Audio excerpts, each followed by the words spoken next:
Hey everybody, Patrick here with Rap 4. It is March 4th, 2013. This is Monday Night Football.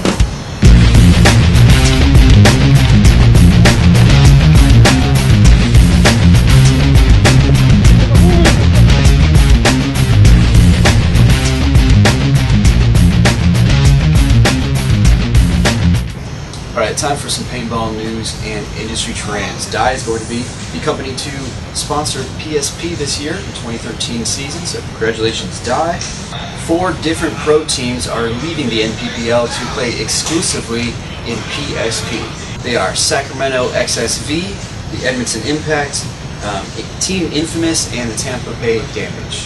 Their reasoning was that they felt that there were untested teams in NPPL that were watering down the competition. This pretty cool commercial just came out by Audi that features 2 of their cars shooting each other up with paintball guns. Now usually you don't think of luxury cars and paintball. This is a pretty cool video. Check it out. 3, 2, 1, go!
The biggest story we have for you this week, a story that you guys have been looking forward to for a very long time.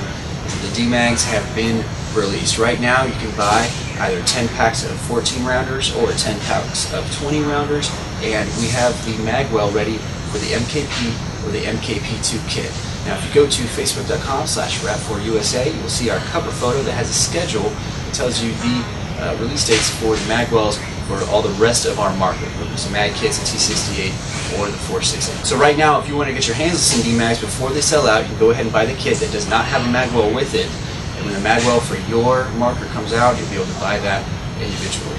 We're looking forward to all the feedback we're about to get from you guys, as well as photos and videos of you guys out there dominating the battlefield with your D-Mags. So enjoy using First Strike and paintballs in the same magazine. And also, don't be afraid to treat them rough. The price point was designed so that you could take these magazines and throw them around, drop them when you reload, do whatever you got to do. Treat it like a pod. For this week's tactical tip, I'm going to hand over the stage to Billy Van Campos. Now, Billy is one of you guys. He monitors our Facebook page, he checks us out on YouTube, and he has some gear tips from time to time. This one has to do with hydration packs.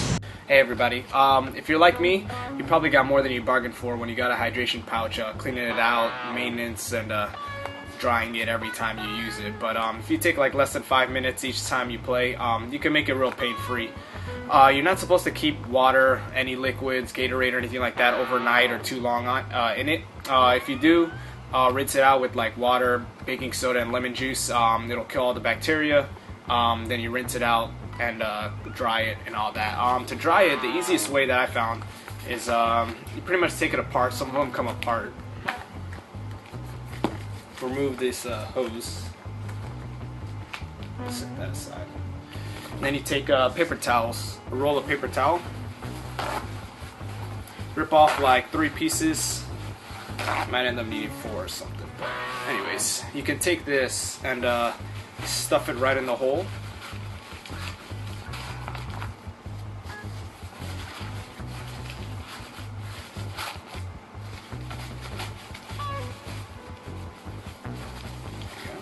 Throw a few in there. And close it up. and then you blow it up like a balloon. And you could shake it around, move around all the little toilet paper, and it'll soak up all the water inside. Even if the hose is attached, you can do the same thing, blowing it. It'll be a little harder, but you can do it. Blow it up just like this, shake it around a little bit, then go ahead and open it up.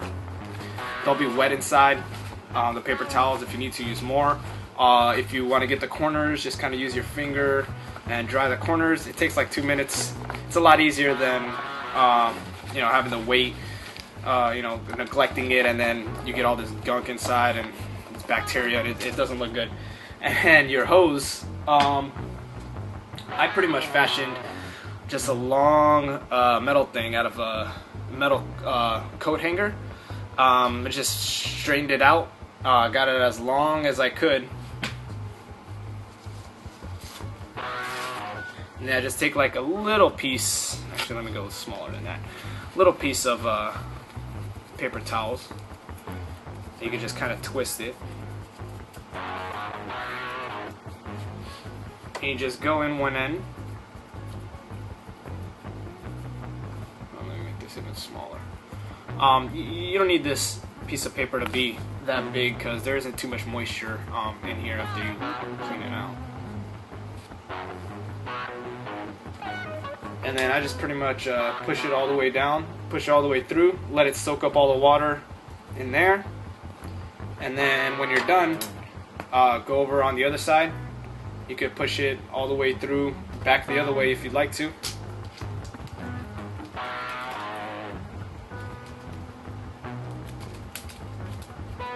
And then there goes a little piece of paper. Again, it'll be wet when it comes out and soaked up all the water.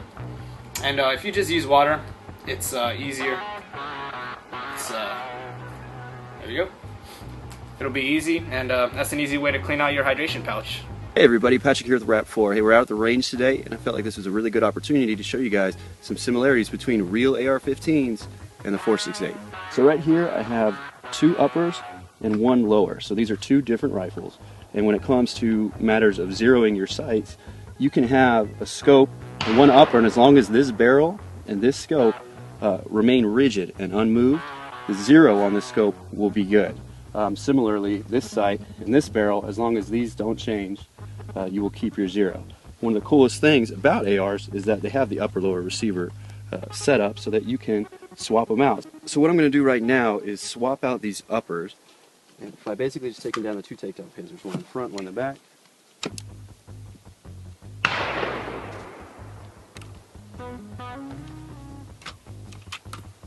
Alright, so this upper is removed. You can set this off to the side, and I can take this upper. This is from an entirely different firearm, a different setup.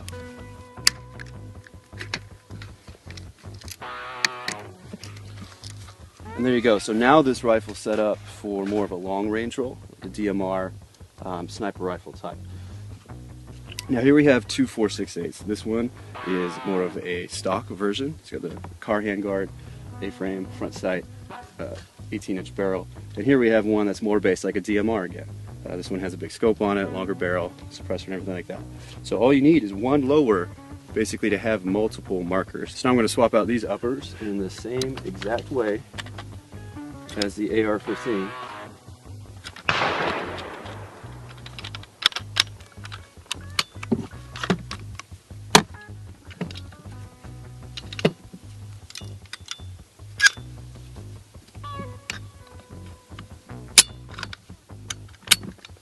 There you go.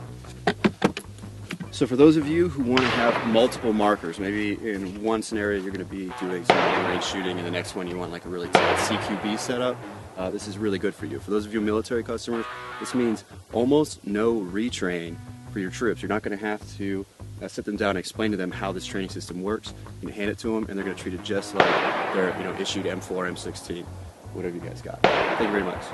Alright guys, remember, Monday Night Paintball is your show. We make it from the content generated from our Facebook page, so if there's anything you'd like to see in next week's episode, just go to facebook.com/rap4usa and let us know. Looking forward to hearing from you, and we'll see you out there.